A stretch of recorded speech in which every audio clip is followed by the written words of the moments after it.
Le stade s'éveille. Au début, il n'est qu'une carcasse de béton et d'acier. Vide, silencieux, presque endormi. Puis, lentement, la vie arrive. Les portes s'ouvrent, les pas résonnent. Une foule s'avance, se disperse, s'installe. Comme un fleuve humain qui envahit chaque allée, chaque tribune. Le jour éclaire la scène. La lumière du soleil se reflète sur les visages, sur les drapeaux, sur les maillots colorés.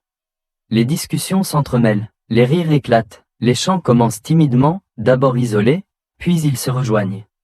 Un murmure devient un grondement devient un chant devient une clameur. Le stade n'est plus vide. Il respire, il vit. Chaque spectateur ajoute une énergie unique, et ensemble, ils forment une seule voix, un seul cœur. Puis, peu à peu, le ciel change.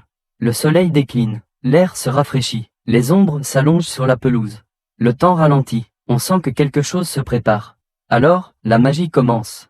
Un projecteur s'allume, puis un autre encore, comme des étoiles qui naissent dans la nuit. Le verre du terrain s'embrase. Les gradins scintillent, le béton se transforme en lumière. Et soudain, tout bascule. La nuit s'installe, mais le stade s'embrase.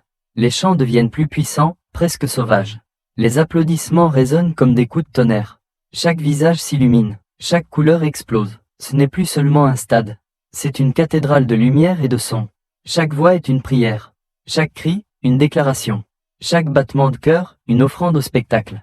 Le match devient plus qu'un jeu. C'est une cérémonie, un rituel moderne, une communion collective. Le jour a laissé place à la nuit. Mais dans cette transition, le stade s'est métamorphosé. Il est devenu éternel, et dans cet instant suspendu, tout s'efface. Le quotidien disparaît. Les doutes, les soucis, les silences du monde extérieur. Tout s'évanouit. Il ne reste que ça. La lumière. Il ne reste que ça.